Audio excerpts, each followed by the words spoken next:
Mira, aquí teño dúas frases que che van gustar, ou creo que lle van gustar á xente. Primeiro, a suplementación está toda sobrevalorada.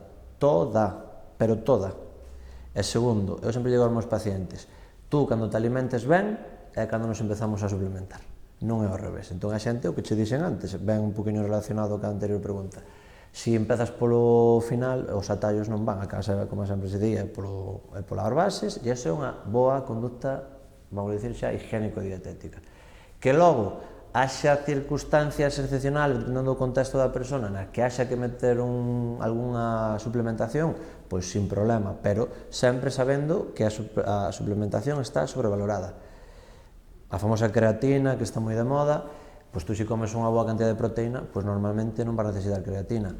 Se tú eres deportista, tes unha alimentación variada, a creatina vai che supoñer que mellores, que, un 5%? Bueno, pois entón creo que o principal é o outro, non?